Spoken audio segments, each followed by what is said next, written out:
রাধে রাধে বন্ধুরা, welcome back to my channel. তো সুপ্রভাত, সকলে কেমন আছো? আশা করি খুব ভালো আছো, আর আমিও খুব ভালো আছি।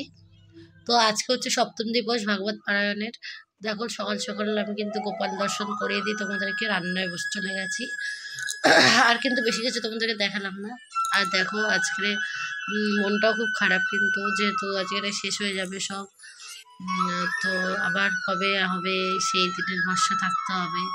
তো আমাদের পাড়ায় সামনেই আছে, সেটা কথা নয়, কিন্তু তারপর মধ্যেও যে এতগুলো দিন থাকা যাব, সেটাও একটা খারাপ লাগে। জানি না কেন মনটা খুব খারাপ লাগছে যে আজকেই শেষ।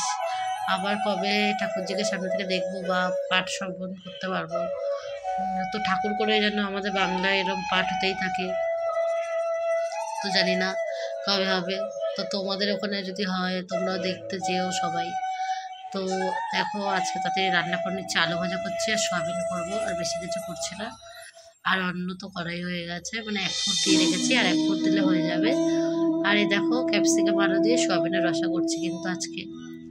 তো মনটা ভালো নেই, খেতেও ইচ্ছে করছে না, কিন্তু গোপালকে তো দিতে হবে। তো এই যে করে নিচ্ছে আলু ভাজা সয়াবিন। আর এখন সবাই নিরামিষই খাচ্ছে, তো তার জন্য আরো ভালো করে করতে হচ্ছে, সবকিছু ভালো বেশি করে করতে হচ্ছে। তো এই দেখো, আর কালকে আবার দিদি চলে যাবে, আজকে থাকবে।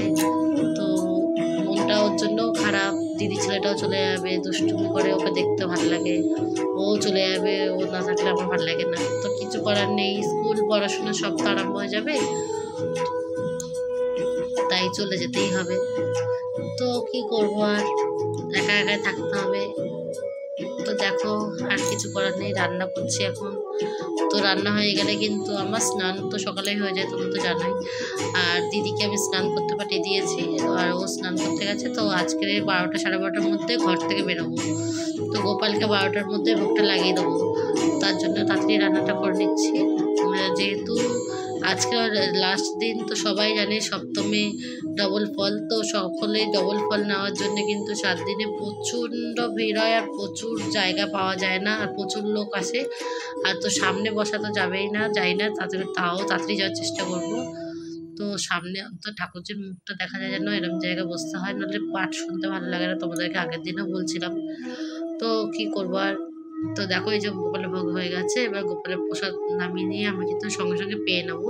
পেয়ে নিয়ে আমি আর দিদি একসাথে চলে যাবো, আর মা পরে আসবে, কারণ মায়ের তো বাড়িতে অনেক কাজ আছে, দাদা আছে, আমার আমার স্বামী আছে, সবাইকে খেতে দিয়ে, দিদির ছেলে আছে, ওদেরকে খেতে দিয়ে মা পরে আসবে। তো মায়ের জন্য আমি গিয়ে জায়গা রেখে দেবো ওখানে। আর এই দেখুন, মহারাজ চলে এসেছেন, এবং উনি নিজে ব্যাসপীঠ গ্রহণ করবেন। তার আগে পূজা অর্চনা ইত্যাদি যা হোক, আরতি সব করে নিচ্ছে। তো করে নেওয়ার পরে আজকে উনি স্থান গ্রহণ করবে।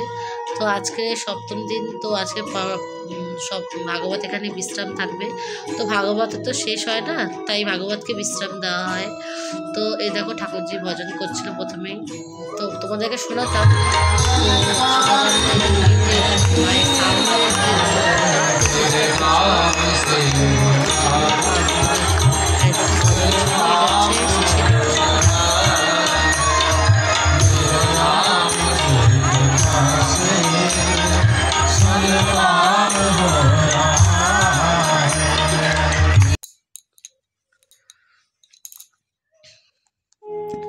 তো দেখো, ভজন শেষে কিন্তু ঠাকুরজিকে একজন নিজের হাতে চিত্রপট করে নিজে ঠাকুরজিকে গিফট দিল। তো ঠাকুরজির ছবিটা খুবই সুন্দর করেছিল। আর দেখো কত ভিড় দেখতে পাচ্ছ, মানে ক্যামেরাটা এক জায়গায় স্থির রাখতে পারছি না, এত ধাক্কাধাক্কি হচ্ছে, আর এত ভিড়, প্রচণ্ড ভিড় হয়েছিল। তো এরপরে কিন্তু আমরা ঠাকুরজির আরতি শেষ হয়ে যাওয়ার পর, ঠাকুরজি যখন এখান থেকে প্রস্থান করলেন, তারপরে কিন্তু আমরা বাড়ির জন্য প্রস্থান করলাম। তো এই যে দেখো, আজকের 7 দিনে লাস্ট ঠাকুরজিকে দেখে নাও, আবার কবে দেখতে পারবো জানি না, তাই জন্য তোমাদের সাথে সবটুকু শেয়ার করার চেষ্টা করলাম। তো আমার তো খুব দুঃখ লাগছে, আমার দিদি তো খুব কাঁদছিল, মানে যাই হোক, 7টা দিন একটা খুব আনন্দের একটা জিনিস ছিল। তো এরকম মধুময় শ্রীমদ্ ভাগবত কথা আমরা তো সহজে শ্রবণ করতে পারি না। তো ঠাকুরের কৃপা থাকলে অবশ্যই শ্রবণ করতে পারবো, কিন্তু সের জন্য তো অর্থ চাই। যারা এরকম কাজ, ভালো কাজ করাচ্ছে, তাদেরকে ভগবানকে বলি আরও দিক, যেন তারা আবার করতে পারে। তো দেখো, তারপরে কিন্তু আমরা বাড়ি চলে এসেছি। আর এই যে রুটি আর আলু ভাজা করে নিয়েছি রাত্রিবেলা। তো এরপরে গোপাল সোনাকে দর্শন করি আজকের মতো ভিডিওটা এখানেই শেষ করব।